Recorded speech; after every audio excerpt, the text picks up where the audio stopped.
Welcome to Amrutham, A daily thematic diet show. ఇవాల్టి మన theme meal plan లో ఈ వారం అంతా ఉమెన్స్ హెల్త్ లో లాక్టేటింగ్ మదర్స్ ఎలా డైట్ ప్లాన్ చేసుకోవాలి అని మాట్లాడుకుంటున్నాం.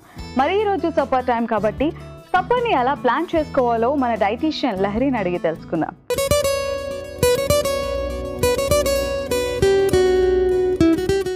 Hi Lahari. Hi Renu. So lactating mothers supper time అనగానే ఎక్కువ తినడానికి ఇష్టపడుతూ ఉంటారు. సో అసలు ఎలాంటి డైట్ ప్లాన్ చేసుకోవాలి అంటే సప్పర్ టైంలో కూడా లైట్ ఫుడ్ తీసుకోవాలా? సో సప్పర్ అనేది ఒక పెద్ద మీల్ అన్నట్టు తీసుకోకూడదు. అండ్ ఎస్, మీరు అన్నట్టుగానే సప్పర్ కూడా లిమిటెడ్ క్వాంటిటీలో లైట్గా తీసుకుంటే బెటర్. బికాజ్ హెవీగా తీసుకున్నప్పుడు మళ్ళీ దాని డైజెషన్కి టైం పడుతుంది. అండ్ వాళ్ళు ఎంత త్వరగా మళ్ళీ ఫీడ్ చేస్తున్నారు, వాళ్ళకి ఆ తర్వాత ఎంతసేపు నిద్ర ఉంటుంది, వీటన్నిటి మీద కూడా డిపెండ్ అయి ఉంటుంది అనమాట మనం తీసుకునేటువంటి food quantity and quality also.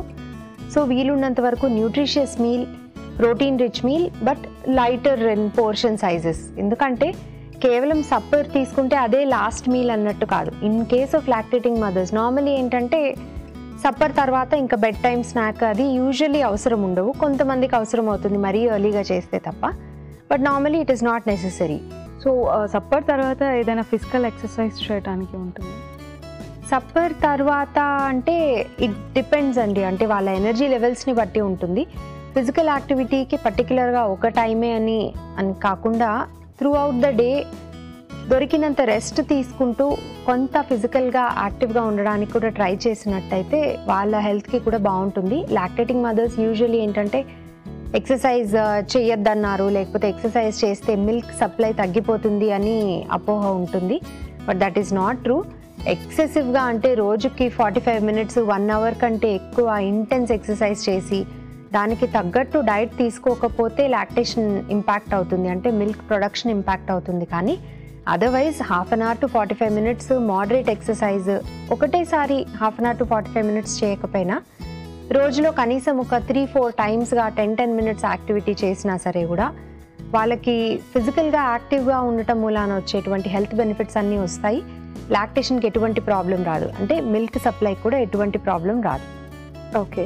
So supper అయిన తర్వాత చాలామంది మిల్క్ తీసుకోవడానికి ఇష్టపడుతుంటారు, జ్యూసెస్ తీసుకోవడానికి ఇష్టపడతారు. సో లాక్టేటింగ్ మదర్స్ తీసుకోవచ్చు అలా?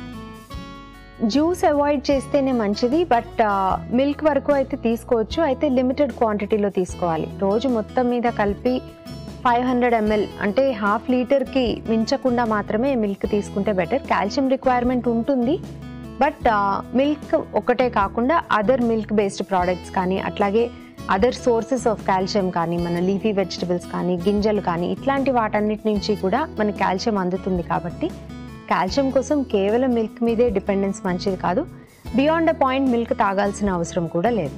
సో లాక్టేటింగ్ మదర్స్కి సప్పర్ టైంలో మీల్ ప్లాన్ తెలియజేస్తారా? జనరల్ హెల్త్లో లాక్టేటింగ్ మదర్స్కి సప్పర్ మీల్ ప్లాన్ ఎలా ఉండాలో చూద్దాం.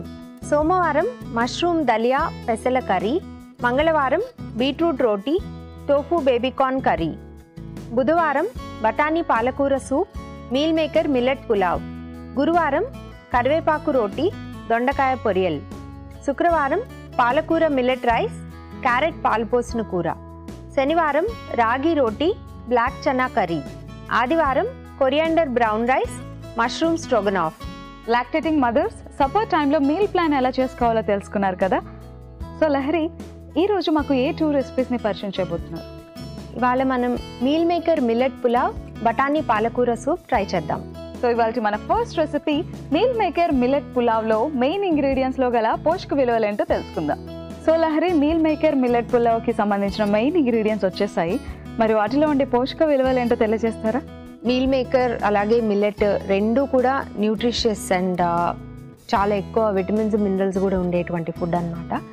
మిల్లెట్ తీసుకుంటే స్పెసిఫిక్గా ఏ మిల్లెట్లో అయినా కానీ ఆర్ ప్రతి మిల్లెట్లో కూడా దానికి సంబంధించినటువంటి విటమిన్స్ మినరల్స్ కాంపోజిషన్ కొంత డిఫరెన్స్ ఉంటుంది. బట్ మెయిన్లీ మిల్లెట్స్ అన్నిట్లోనూ కామన్గా ఉండేది ఏంటంటే ఫైబర్ కంటెంట్, అట్లాగే కొన్ని రకాల మినరల్స్ ఎక్కువ క్వాంటిటీలో ఉంటాయి. ముఖ్యంగా కొన్నిట్లో ఐరన్ కంటెంట్, కొన్నిట్లో కాపర్ కానీ, కొన్నిట్లో కాల్షియం కానీ, ఇలా రకరకాల మినరల్ కంటెంట్ ఎక్కువ ఉంటుంది. ప్లస్ ప్రోటీన్ కంటెంట్ కూడా కంపేర్ టు రైస్ మనకి మిల్లెట్స్ అన్నిట్లోనూ ఎక్కువగానే ఉంటుంది. ఇప్పుడు మనం తీసుకున్నది సజ్జలు తీసుకున్నాము. ఈ సజ్జల్లో కూడా రైస్తో కంపేర్ చేస్తే కొంత మనకి ప్రోటీన్ కంటెంట్ ఎక్కువ ఉంటుంది, అట్లాగే ఫైబర్ కంటెంట్ చాలా ఎక్కువగా ఉంటుంది. సో సప్పర్లో మనము రైస్ బదులుగా ఈ మిల్లెట్స్ తీసుకోవటం మూలాన ఏంటంటే ఆ ఫైబర్ కంటెంట్ మూలాన వెంటనే ఆకలేయడం అనేది ఉండదు, అట్లాగే బ్లడ్ గ్లూకోజ్ కంట్రోల్కి కూడా చాలా బాగా ఉపయోగపడుతుంది. సో లాక్టేటింగ్ మదర్స్లో కూడా వాళ్ళు తీసుకునేటువంటి ఫుడ్ని బట్టి వాళ్ళ బ్లడ్ గ్లూకోజ్ అప్స్ అండ్ డౌన్స్ని బట్టి కూడా కొంతవరకు వాళ్ళ హెల్త్ డిపెండ్ అయి ఉంటుంది. కాబట్టి వెదర్ అది డైరెక్ట్గా లాక్టేషన్ని ఇంపాక్ట్ చేసినా చేయకపోయినా కానీ హెల్తీగా డైట్ తీసుకోవడం అనేది చాలా ఇంపార్టెంట్. ప్లస్ దీంట్లో ఉండేటువంటి అదర్ న్యూట్రియంట్స్, మనం విటమిన్స్ మినరల్స్ అనుకున్నాం కదా, అవన్నీ అయితే డెఫినెట్లీ ఈ మదర్స్ మిల్క్ ద్వారా బేబీకి కూడా చేరుతాయి. కాబట్టి న్యూట్రియంట్ రిచ్ ఫుడ్ తీసుకోవడం అనేది ఇంపార్టెంట్. నెక్స్ట్ మీల్ మేకర్ లేదా సోయా చంక్స్ తీసుకున్నట్టయితే ప్రతి మీల్లోనూ కనీసం కొంతైనా ప్రోటీన్ ఉండాలి అనేది అనుకున్నాం. సోయా చంక్స్లో కూడా మనకి ప్రోటీన్ కంటెంట్ ఎక్కువ ఉంటుంది, అలాగే కాల్షియం కూడా ఎక్కువ ఉంటుంది. సో కాల్షియం కోసం కేవలం మిల్క్ మీదే ఆధారపడకూడదు. ఆర్ కొంతమందికి మిల్క్ అది తీసుకోవడం ఇష్టం ఉండదు, యానిమల్ బేస్డ్ ఫుడ్స్ తీసుకోవడం ఇష్టం ఉండదు. అట్లాంటి కేసెస్లో మనకి మంచి కాల్షియం సోర్స్ కావాలంటే మీల్ మేకర్ కానీ సోయా బేస్డ్ ప్రోడక్ట్స్ అన్నిట్లో కూడా మనకి కాల్షియం మంచి క్వాంటిటీలో ఉంటుంది. సో అందుకని మనం మీల్ మేకర్ చూస్ చేసుకున్నాం. ప్లస్ మీల్ మేకర్లో కూడా కొంత అమౌంట్ ఆఫ్ ఫైబర్ అనేది ఉంటుంది. సో ఓవరాల్గా మనం సప్పర్ని కొంచెం ఫైబర్ రిచ్ మీల్ లాగా ప్రిపేర్ చేసుకుంటున్నాం. చాలా కలర్ఫుల్ వెజిటబుల్స్ ఒకటి యాడ్ చేసుకుంటున్నాము. ఈ కలర్ఫుల్ వెజిటబుల్స్ నుంచి కూడా మనకి చక్కగా బోల్డ్ అన్ని విటమిన్స్ మినరల్స్ వస్తాయి, యాంటీ ఆక్సిడెంట్స్ కూడా ఎక్కువగా వస్తాయి. సో వాళ్ళ ఓవరాల్ హెల్త్ బాగుండటానికి అండ్ వీళ్ళ బాడీ నుంచి యాంటీ ఆక్సిడెంట్స్, ఈ లాక్టేటింగ్ మదర్స్ వాళ్ళు ఇచ్చే మిల్క్ ద్వారా యాంటీ ఆక్సిడెంట్స్ని కూడా ఆ మిల్క్ ద్వారా బిడ్డకి ఇవ్వగలుగుతారు. కాబట్టి indirectly baby also benefits from it అనమాట. సో లాక్టేటింగ్ మదర్స్ డయట్ ఎంత హెల్దీగా ఉంటే వాళ్ళు ఫీడ్ చేసే బేబీకి కూడా అంత బెనిఫిట్ అవుతుంది. ఓకే, సో ఈ రెసిపీని ఎలా తీసుకోవచ్చు, అంటే ఎలాంటి పోర్షన్స్లో తీసుకోవచ్చు? ఓవరాల్గా about 100 to 120 grams total portion తీసుకుని దీంతో పాటుగా అకంపెనీమెంట్ ఏమైనా తీసుకున్నట్టయితే, అంటే కొంత కర్డ్ బేస్డ్ కానీ లేదంటే ఏమైనా సూప్తో పాటుగా కానీ ఏదైనా సాలెడ్తో పాటుగా కానీ ఇలా డిఫరెంట్ కాంబినేషన్స్లో తీసుకోవచ్చు. ఆర్ ఇదే రెసిపీ ఆర్ ఈ డిష్నే ఎంటైర్లీ తీసుకుందాం అనుకున్నప్పుడు 150 grams to 200 grams మించకుండా కూడా తీసుకోవచ్చు. అండ్ వెజిటబుల్ పోర్షన్ సైజ్ కొంచెం అడ్జస్ట్ చేసుకున్నట్టయితే కర్రీ సెపరేట్గా తీసుకోవాల్సిన అవసరం లేకుండా ఇదే డిష్లో ఎక్కువ వెజిటబుల్స్ కూడా యాడ్ చేసుకోవచ్చు. మీల్ మేకర్ మిల్లెట్ పులావ్లో మెయిన్ ఇంగ్రీడియంట్స్లో గల పోషక విలువలు ఏంటో తెలుసుకున్నారు కదా. ఇవాళ మన సెకండ్ రెసిపీ బఠానీ పాలకూర సూప్లో మెయిన్ ఇంగ్రీడియంట్స్లో గల పోషక విలువలు ఏంటో ఇప్పుడు చూద్దాం. బఠానీ పాలకూర సూప్లో మెయిన్ ఇంగ్రీడియంట్స్ వచ్చేసాయి, మరి వాటిలో పోషక విలువలు ఏంటో తెలియజేయండి. సో బఠానీ పాలకూర మెయిన్ ఇంగ్రీడియంట్స్ మనకి బఠానీల్లో ప్రోటీన్ కంటెంట్ ఉంటుంది, అలాగే గుడ్ కార్బోహైడ్రేట్స్ అంటే కొంత సాల్యుబుల్ ఫైబర్ కూడా ఉంటుంది. ప్లస్ ఆ పైన స్కిన్లో ఉండేటువంటి ఇన్సాల్యుబుల్ ఫైబర్ కూడా డైజెస్టివ్ సిస్టమ్ హెల్తీగా ఉండేందుకు చాలా బాగా ఉపయోగపడుతుంది. కొన్నిసార్లు ఏంటంటే కొంతమంది విమెన్కి జెస్టేషనల్ డయాబెటీస్ ఉండేటువంటి ఛాన్స్ ఉంటుంది, అంటే ప్రెగ్నెన్సీ టైంలో డయాబెటీస్ ఉండే ఛాన్స్. సో అలాంటి వాళ్ళకి కూడా స్పెషలీ ఇట్లా సాల్యుబుల్ ఫైబర్ ఉండటము, ఇన్సాల్యుబుల్ ఫైబర్ ఉండటము అండ్ మనకి కాంప్లెక్స్ కార్బోహైడ్రేట్స్, స్లోగా రిలీజ్ అయ్యేటువంటి కార్బోహైడ్రేట్స్, వీటన్నిటి మూలాన ఆ జెస్టేషనల్ డయాబెటీస్ ఉండి ఇప్పుడు లాక్టేషన్ స్టేజ్కి వచ్చిన వాళ్ళకి కూడా బ్లడ్ గ్లూకోజ్ కంట్రోల్కి బఠానీలు చాలా మంచి రిసోర్స్ కింద ఉపయోగపడతాయి. అడిషనలీ దీంట్లో కూడా మనకి విటమిన్ ఏ ఎక్కువగా ఉంటుంది, కొన్ని రకాల బి విటమిన్స్ కూడా మనకి బఠానీలో ఎక్కువగా ఉంటాయి. పాలకూర విషయానికి వస్తే జనరల్గానే ఆకుకూరలో ఐరన్ కంటెంట్ ఎక్కువ ఉంటుందని మనకి తెలుసు. డెలివరీ టైంలో ఐరన్ లాస్ అయినప్పుడు అదంతా కూడా రిప్లెనిష్ కావడానికి కొంత టైం పడుతుంది. కాబట్టి తర్వాత అంతా కూడా లాక్టేషన్ టైంలో కూడా కంటిన్యూస్గా ఐరన్ రిచ్ ఫుడ్ తీసుకోవడం అనేది చాలా అవసరం. సో ఐరన్ రిచ్ ఫుడ్లో భాగంగా మనము పాలకూర చూస్ చేసుకున్నాము. పాలకూరలో కేవలం ఐరన్ మాత్రమే కాకుండా ఫోలేట్ కూడా ఉంటుంది. ఈ ఫోలేట్ అనేది ఏంటంటే కేవలం మదర్కి మాత్రమే కాకుండా మదర్స్ మిల్క్ ద్వారా బేబీకి కూడా చేరుతుంది. అండ్ ఈ ఫోలేట్ అనేది బేబీలో డిఎన్ఏ సింథసిస్కి కానీ లేకపోతే కొత్త కొత్త సెల్స్ ఫార్మేషన్కి కానీ బేబీ గ్రోత్ హెల్దీగా ఉండడానికి కానీ వీటన్నిటికి కూడా ఫోలేట్ అనేది చాలా అవసరం. సో ఈ ఫోలేట్ ఎక్కువగా ఉన్నటువంటి ఆకుకూరలు తప్పనిసరిగా మన డయట్లో లాక్టేటింగ్ మదర్స్ అందరూ ఇంక్లూడ్ చేసుకోవాలి. అన్ని రకాల ఆకుకూరల్లోనూ ఇది కొంచెం ఎక్కువ క్వాంటిటీలో ఉంటుంది. కాబట్టి ఇలాంటి సూప్స్ లాంటి ప్రిపరేషన్స్ కానీ ఆర్ ఈవెన్ ఆకుకూరని రకరకాల ఫామ్స్లో తీసుకోవడం కానీ హెల్ప్ అవుతుంది. అండ్ పర్టిక్యులర్లీ ఈ పాలకూర లాంటివి చేసేటప్పుడు కొంతమంది ఏం చేస్తారంటే బ్లాంచ్ చేస్తూ ఉంటారు, అంటే వాటర్లో బాయిల్ చేసి ఆ బాయిల్ చేసినటువంటి నీటిని డిస్కార్డ్ చేసి ఓన్లీ ఆకు గ్రీన్గా ఉంటుంది కాబట్టి అది మాత్రమే యూజ్ చేస్తూ ఉంటారు. But that is not good. ఎందుకంటే ఆ వాటర్లో బాయిల్ చేసినప్పుడు, ముఖ్యంగా ఇలా కట్ చేసి బాయిల్ చేసినట్టయితే కనుక దీంట్లో ఉండేటువంటి ఫోలేట్ అలాగే రకరకాల అదర్ విటమిన్స్ కూడా ఆ వాటర్తో పాటు వెళ్ళిపోతాయి. సో వీలున్నంత వరకు ఇలాంటి ఆకుకూరలు కుక్ చేసేటప్పుడు తక్కువ టెంపరేచర్లో తక్కువ సేపు కుక్ చేసి యూజ్ చేసుకోవాలి. సో లహరి, సప్పర్ ఏ టైంలో తీసుకుంటే బెటర్ అంటారు? నార్మల్గా సప్పర్ అందరూ ఎర్లీగా 7-7:30 లోపు తీసుకుంటే బెటర్. బట్ లాక్టేటింగ్ మదర్స్ విషయానికి వచ్చేటప్పటికి సప్పర్ తర్వాత కూడా మీల్స్ ఉంటాయి కాబట్టి ప్రాబ్లీ 6:30-7 లోపే సప్పర్ ఫినిష్ చేసుకోవచ్చు. అండ్ సప్పర్ క్వాంటిటీ కూడా నెక్స్ట్ కూడా బెడ్ టైమ్ స్నాక్ కానీ or sometimes even midnight snack కానీ ఉండే ఛాన్స్ ఉంటుంది కాబట్టి దాన్ని బట్టి సప్పర్ పోర్షన్ సైజ్ కూడా కొంత అడ్జస్ట్ చేసుకోవాల్సిన అవసరం ఉంటుంది. బఠానీ పాలకూర సూప్లో మెయిన్ ఇంగ్రీడియంట్స్లో గల పోషక విలువలు ఏంటో తెలుసుకున్నారు కదా. Thank you Lahari. కీర్తి ఇలా అడుగుతున్నారు, భోజనం చేసిన తర్వాత ఎంత గ్యాప్లో వాటర్ తీసుకోవచ్చు? భోజనం చేసేటప్పుడు వాటర్ తాగొచ్చా? తెలియచేయండి. హలో కీర్తి, ఫుడ్ తినేటప్పుడు కూడా వాటర్ తీసుకోవచ్చు. అయితే ఎక్కువ క్వాంటిటీలో వాటర్ తీసుకుంటే స్టమక్ ఫిల్ అయిపోతుంది కాబట్టి అప్పుడు తక్కువ తిన్నట్టు అనిపించినా వెంటనే ఆకలేసే ఛాన్స్ ఉంటుంది. అండ్ ఇన్ ఎనీ కేస్ రెగ్యులర్గా హైడ్రేటెడ్గా ఉంటే, అంటే త్రూ అవుట్ ద డే తగినంత వాటర్ తాగుతూ ఉన్నట్టయితే కనుక మనం భోజనం చేసేటప్పుడు ఎక్కువగా నీళ్లు తాగాల్సిన అవసరం రాదు. అలాగే భోజనం చేసిన వెంటనే నీళ్లు తాగినా ఇబ్బంది ఏమీ ఉండదు, కానీ తక్కువ క్వాంటిటీలో తీసుకోవాలి.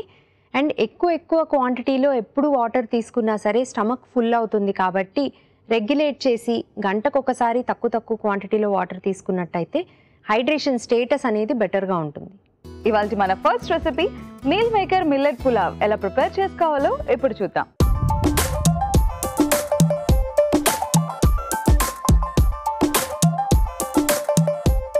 ముందుగా పాన్ పెట్టుకుని స్టవ్ ఆన్ చేసుకోవాలి. స్టవ్ ఆన్ చేసుకున్న తర్వాత ఆయిల్ని గ్రీస్ చేసుకోవాలి.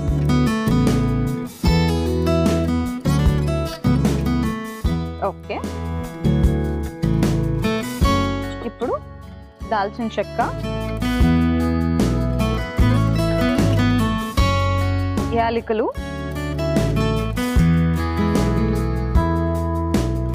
మిరియాలు, లవంగాలు, హోల్ గరం మసాలా వేసుకుంటున్నాం. అలానే బిర్యానీ ఆకు,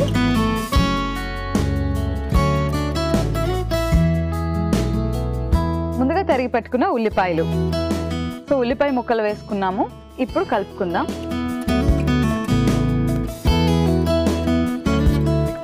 ఉల్లిపాయలు వేగుతుండగా మనం కట్ చేసి పెట్టుకున్న వెజిటబుల్స్ని వేసుకోవాలి. బీన్స్, అలానే క్యారెట్, బఠానీ. సో వీటిలో మనకి యాంటీ ఆక్సిడెంట్స్ బాగా లభిస్తాయి, అలానే ఫైబర్ కూడా బాగా లభిస్తుంది.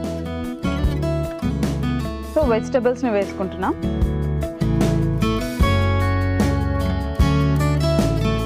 అలానే మనం వాటర్లో నానబెట్టి స్క్వీజ్ చేసుకున్న మీల్ మేకర్ని కూడా వేసుకుందాం.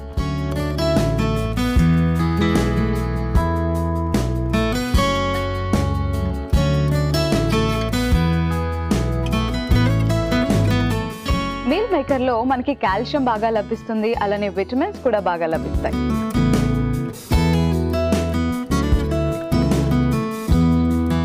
ఇప్పుడు కొద్దిగా వాటర్ వేసుకుందాం.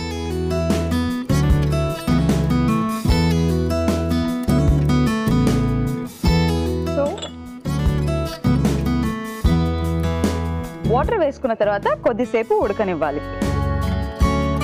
అప్పటి వరకు వెయిట్ చేద్దాం. మిక్స్డ్ వెజిటబుల్స్ ఉడికిపోయాయి. ఇప్పుడు మనం ఉడికించి పెట్టుకున్న సజ్జల్ని వేసుకుందాం. సజ్జల్లో మనకి ప్రోటీన్స్, విటమిన్స్, మినరల్స్ అన్నీ అధికంగా లభిస్తాయి. సో ఇప్పుడు సజ్జల్ని వేసుకుందాం.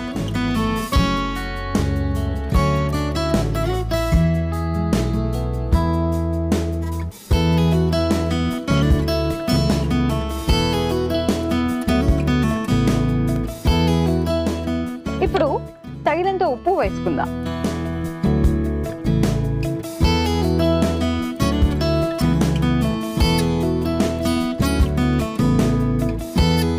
అలానే పుదీనాని యాడ్ చేసుకుందాం.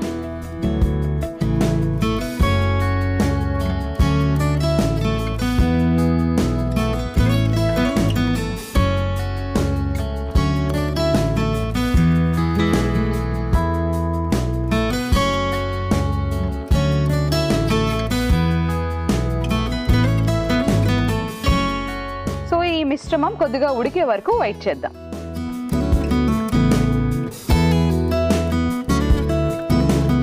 Okay, meal maker millet pulao prepare అయిపోయింది. ఇప్పుడు స్టవ్ ఆఫ్ చేసుకుని సర్వింగ్ బౌల్లో తీసుకుందాం.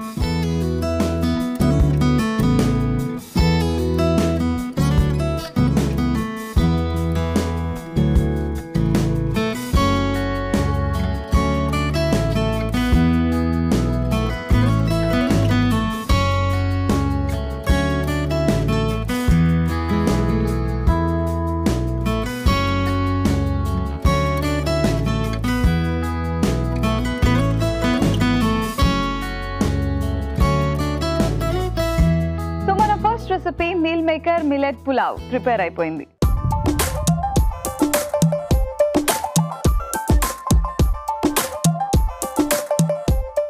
ఇప్పుడు మన సెకండ్ రెసిపీ బఠానీ పాలకూర సూప్ ఎలా ప్రిపేర్ చేసుకోవాలో ఇప్పుడు చూద్దాం.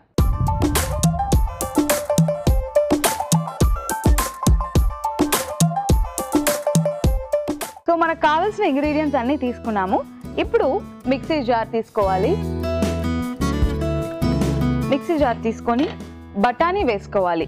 బఠానీలో మనకి ప్రోటీన్ ఎక్కువ లభిస్తుంది, కార్బోహైడ్రేట్స్ అధికంగా లభిస్తాయి, అలానే విటమిన్ ఏ కూడా అధికంగా లభిస్తుంది.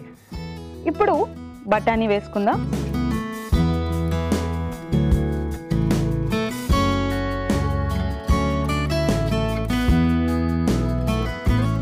అలానే పాలకూర. సో పాలకూరలో మనకి ఐరన్ ఎక్కువగా లభిస్తుంది, అలానే ఫోలేట్ కంటెంట్ కూడా ఎక్కువగా లభిస్తుంది. ఈ ఫోలేట్ మదర్ ద్వారా బేబీకి ట్రాన్స్మిట్ అవుతుంది. ఈ ఫోలేట్ ఏంటంటే బేబీ డిఎన్ఏ సింథసిస్ అవడానికి కానీ, సెల్స్ పెరగడానికి కానీ, బేబీ గ్రోత్కి బాగా ఉపయోగపడుతుంది.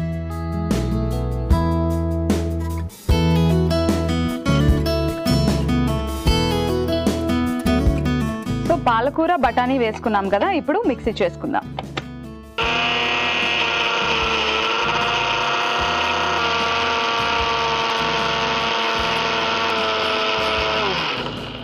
ఓకే, మిక్సీ చేసుకున్నాం కదా. ఇప్పుడు పాన్ పెట్టుకుని స్టవ్ ఆన్ చేసుకోవాలి.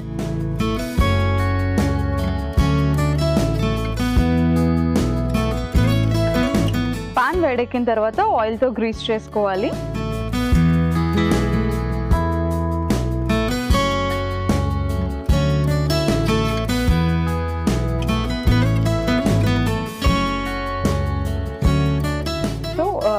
బిర్యానీ ఆకు వేసుకుంటున్నా, అలానే లవంగాలు, మిరియాలు, వీటిని ఫ్రై చేసుకుందాం. సో ఇవి ఫ్రై అయ్యాక మనం ఆల్రెడీ మిశ్రమాన్ని ప్రిపేర్ చేసి పెట్టుకున్నాం కదా, ఈ మిశ్రమాన్ని వేసుకుందాం. సో ఈ మిశ్రమాన్ని ప్యాన్లో వేసుకుంటున్నాం.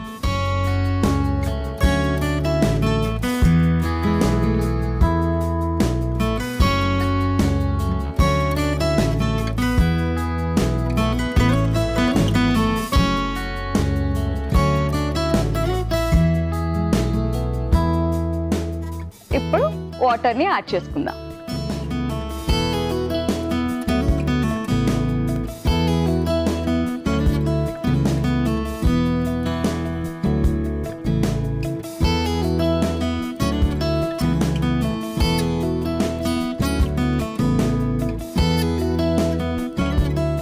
సో ఇప్పుడు తగినంత ఉప్పు వేసుకోవాలి.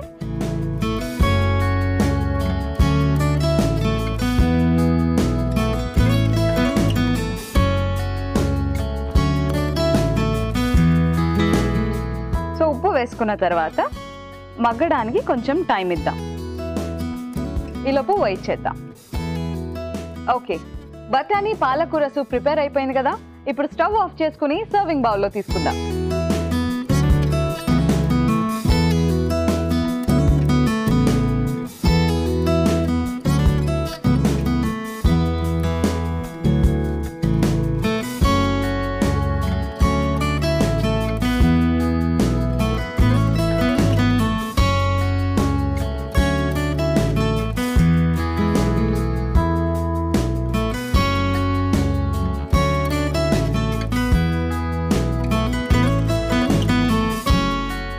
బఠానీ పాలకూర సూప్ ప్రిపేర్ అయిపోయింది.